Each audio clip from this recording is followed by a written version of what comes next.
दुनिया के कई देशों में कोरोना के नए वेरिएंट ओमिक्रॉन की वजह से संक्रमण बढ़ रहा है।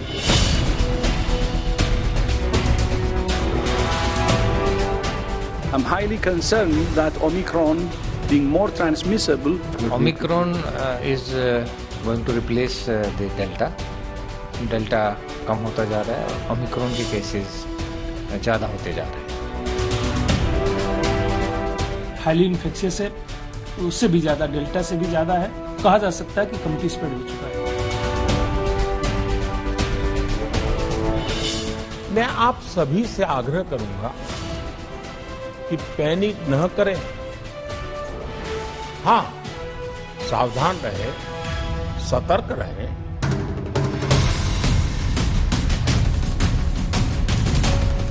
सावधानी और सतर्कता के बीच बड़े बड़े देशों में नए साल में कोरोना के नए वेरिएंट ने पैनिक की हालत कर रखी है।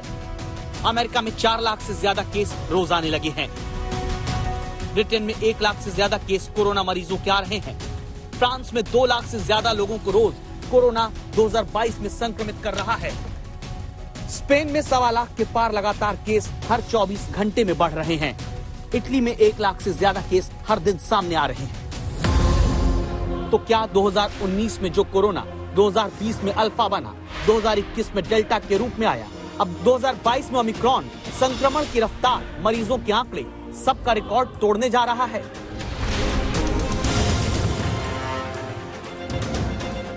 बीते साल नवंबर के महीने में दक्षिण अफ्रीका में ओमिक्रॉन की दस्तक के बाद विश्व स्वास्थ्य संगठन ने इसे वेरिएंट ऑफ कंसर्न का नाम दिया।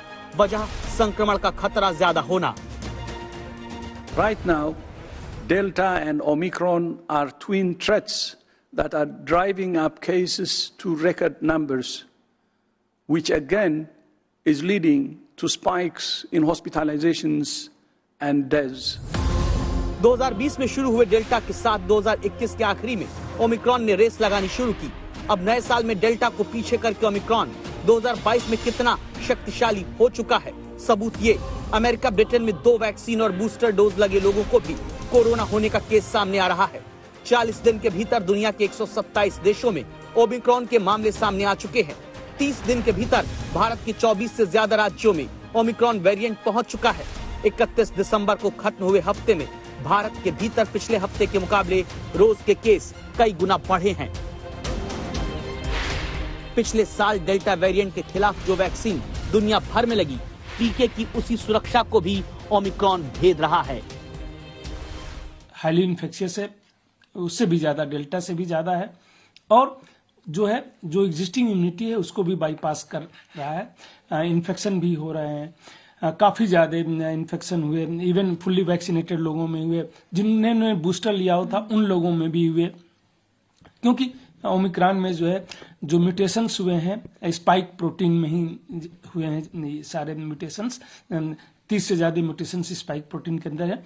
तो जितने ये ज्यादातर वैक्सीन भारत की अगर कोवैक्सीन को छोड़ दें तो ज्यादातर वैक्सीन हमारी उसी के अगेंस्ट, स्पाइक प्रोटीन के अगेंस्ट ही एंटीबॉडीज बनाते हैं। अगर स्पाइक प्रोटीन कंप्लीटली चेंज हो गया तो इसकी संभावना है, और पूरी दुनिया में देखने को मिल रहा है। अभी आप यूके में देखें तो 1 लाख केसेज आ रहे थे और 50,000 से ज्यादा फुली वैक्सीनेटेड लोगों में हो रहे थे। ऐसे में जब विश्व स्वास्थ्य संगठन ने पिछले हफ्ते इस बात के लिए सतर्क किया कि डेल्टा और ओमिक्रॉन मिलकर कोरोना केस की सुनामी ला सकते हैं, तब ये बात भी सामने आने लगी है कि डेल्टा को ओमिक्रॉन अब रिप्लेस कर रहा है। क्या भारत में ये स्थिति है? साउथ अफ्रीका में 1 महीने पहले अगर हम देखें तो ऑलमोस्ट 99% डेल्टा वेरिएंट था। विद इन 15 डेज उसने डेल्टा को रिप्लेस कर दिया। ऑलमोस्ट 99% इस समय ओमिक्रॉन है। यूके में अगर आप 15 दिन पहले देखें तो ऑलमोस्ट सिर्फ 10-20% ओमिक्रॉन था न्यू केसेस में। कल तक देखें तो 93% के आसपास यूके में भी न्यू केसेस में ही आ चुका है। यूएस में भी तेजी से बढ़ रहा है। तो पूरी दुनिया में धीरे धीरे, क्योंकि हाईली इन्फेक्शियस है, तो शायद डेल्टा को रिप्लेस कर देगा, जैसे देख के लग रहा है, जैसे केस बढ़ रहे हैं। भारत की बात करें तो जिस डेल्टा वेरिएंट ने अप्रैल मई के महीने में हजारों लोगों की जिंदगी छीन ली, अब उसी डेल्टा को भारत में भी ओमिक्रॉन वेरिएंट पीछे कर रहा है। दावा है कि भारत में अब सामने आ रहे कोविड केस में 80% केस ओमिक्रॉन के हैं। Omicron is going to replace the delta. Delta कम होता जा रहा है और ओमिक्रॉन के केसेस ज़्यादा होते जा रहे हैं। पर हमने देखा है कि ये वो ग्रुप है जो कि विदेश यात्रा करके आए। बाकी जो सैंपल्स हैं उनका हम एनालिसिस कर रहे हैं, तो उससे और एक वीक में ज़्यादा पता चलेगा कि क्या ट्रेंड रहता है।